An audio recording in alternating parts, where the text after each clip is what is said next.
Hello, I'm Adam Copeland. I'm here in Sumter, Oregon, outside of the historic Sumter Dredge. Last year, we had the chance to meet 8 hard rock miners who came to the Crescent Mine looking for gold, but found the kind of paranormal activity that none of them even thought was possible.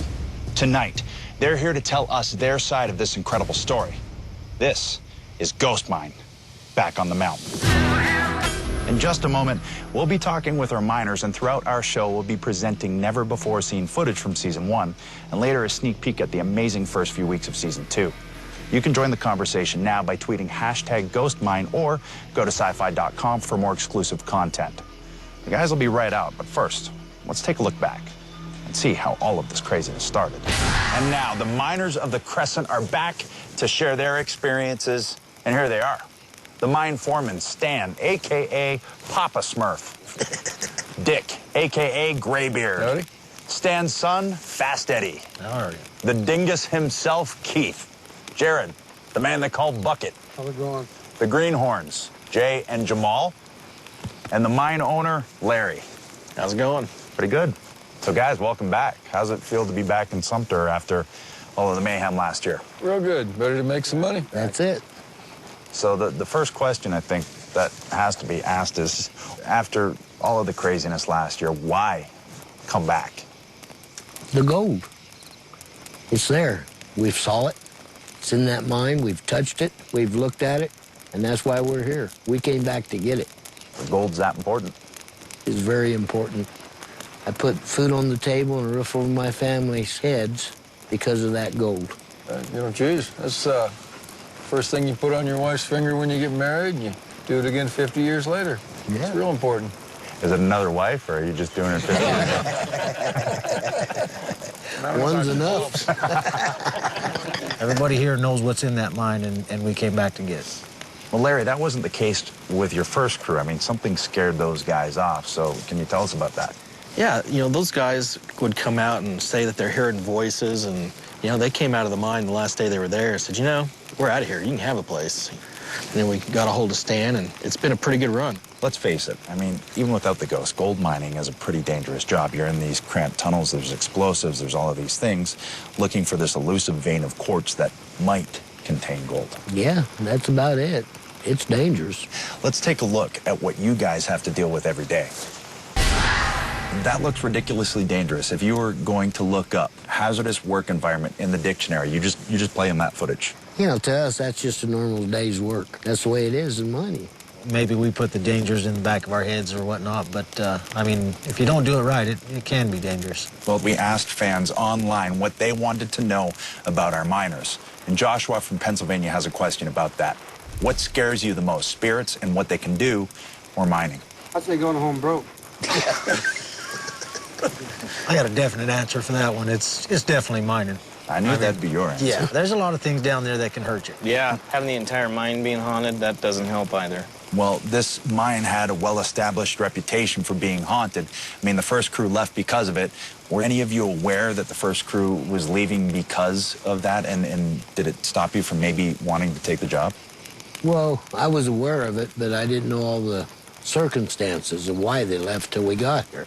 It was explained to us once we were on site. Okay, Larry, you weren't hedging your bets with these guys. You made sure you had a plan. Let's take a look. I remember that day. Well, guys, they're here again. Patrick and Kristen, welcome back. Well, thank you very much. You. Hey, gang. Hi, guys. Hey, guys. So how do you feel being back in Sumter? Yeah, we're excited to be back. Yeah, when Chris and I left, and when all of us left, we left here with a lot of unanswered questions. The main one being, who or what collapsed that new portal we found? Okay, well, let's rewind a second here and go back to the first season.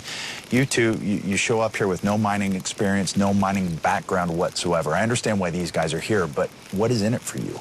An investigation of a lifetime, really, because no one out there has ever investigated a half-mile in the earth in a working, haunted gold mine. If these guys experience something in the mine, Chris and I are right outside, so we could get in there, like, within minutes. Yeah, for us, it was just really an opportunity we couldn't pass up.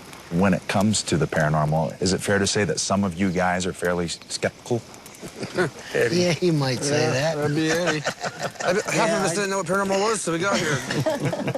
I'm definitely a non-believer. for everything that happens down there, there's an explanation for it, you know, according to me.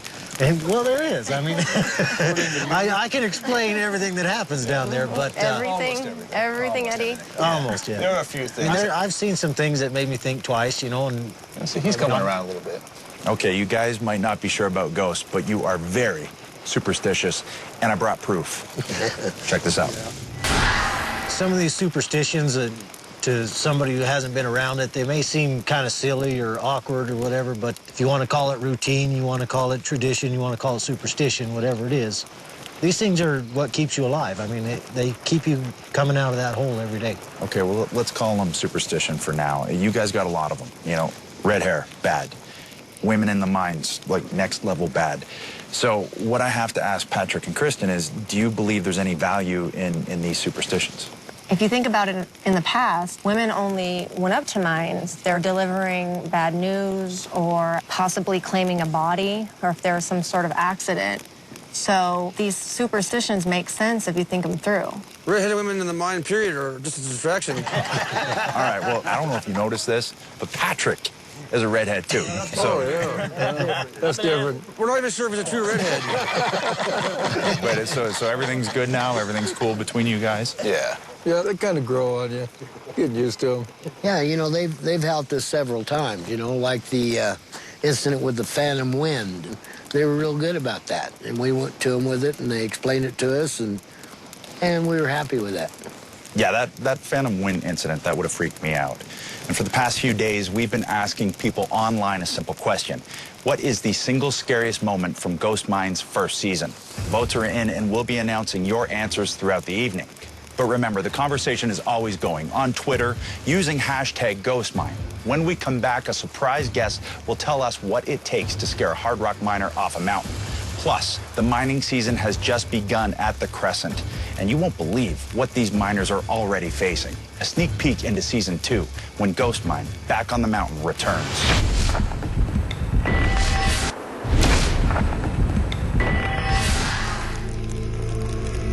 Welcome back to Ghost Mine, Back on the Mountain. I'm Adam Copeland, sitting with the miners of the Crescent in Sumter, Oregon. Last year, they began their season with 8 miners, but finished with 7. Their colleague Duck decided suddenly that he didn't want to mess with the forces he called the Tommyknockers. Well, we asked the fans, and they agree that the run-in with the Tommyknockers made their list of one of Ghost Mine's scariest moments. Let's take a look back at what happened.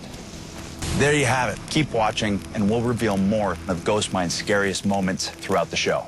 Now, our surprise guest will tell us why he made that tough decision.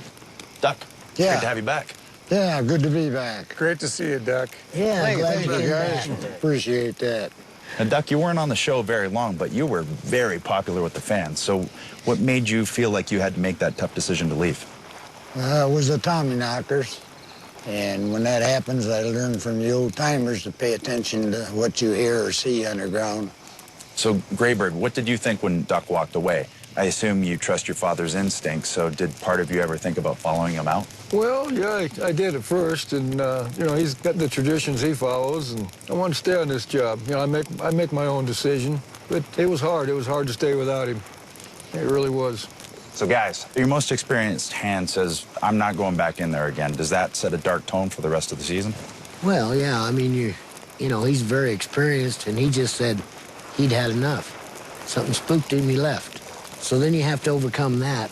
Yeah, going back in after the old man left, you know, I find myself looking over my shoulder a lot. You know, what the hell's going on? You know, why did he leave? So, Patrick and Kristen, this is your first experience with a Tommyknocker, so how does it feel to confront a legend? Tommyknockers were definitely a new concept for us, and we learned from Duck that they can either be good or bad. Yeah, even approaching them as skeptics, we have to remember that these stories have been told for hundreds of years all over the world. So even though it's a superstition, we have to take it seriously. So, Doug, considering how much money these guys pulled out of there, do you regret leaving it all? No, I don't. I listened to my instincts, and they said go, so I followed them. The voice of experience. Well, Duck, thanks for coming back to see us. We appreciate it. No, I'm glad to be back. Well, on the other side of the spectrum, you have Jamal and Jay, the mining rookies, a.k.a. the Greenhorns. Have a look at how their first season in the mining business went. Sorry about that, Jamal. Well, guys, it's never easy being a greenhorn, especially with this crew, but you guys weren't born into mining like Eddie or Graybeard, so what made you want to do this? You know what? I'd always worked in an office-type setting with computers, and at one point, you know, I was looking for something that was just a complete change from what I was doing at the time. Mining seemed like a good fit. It's just a very hands-on way to make a living, and I was excited to give it a shot. Yeah, I agree with Jay. I mean, it's one of the most honest ways to make a living that I've found, and I'm not one to shy away from hard work, so when I got the opportunity, heck yeah, I threw my hat in the ring, and here I am. So, Jamal, you've assumed the duties of camp cook, and I've heard the reviews were mixed. Is that what you do? Yeah, mixed, all right. We got half the camp saying his food sucks, and the other half camp says it's just awful. So, Jamal, do you have a quick recipe to share with the folks at home? Well, probably my mac and cheese is the easiest. Take cheese, add a bunch of butter, put a whole bunch more cheese, and a whole bunch more butter. That'd be his recipe for everything. Well, for those of you who would like to try your luck at Jamal's famous recipes, we've got a few of them up at sci-fi.com right now. So we've had a chance to meet almost everyone now, but there's one member of the investigative team who hasn't made an appearance yet. I speak, of course, of the Remote Investigator of Paranormal Activity, or RIPA. Let's take a look.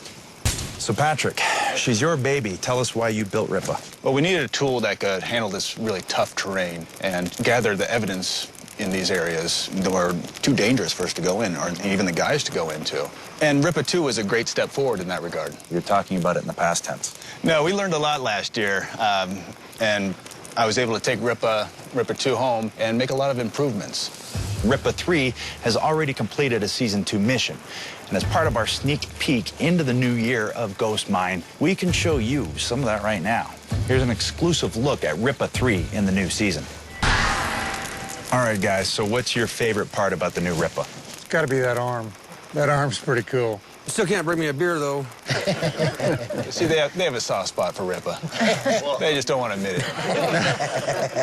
Well, when we come back, our run-up to the incredible second season premiere of Ghost Mine continues. Plus, more of your picks for the scariest moment of last year. As always, exclusive online content is available right now at sci-fi.com. Stay with us.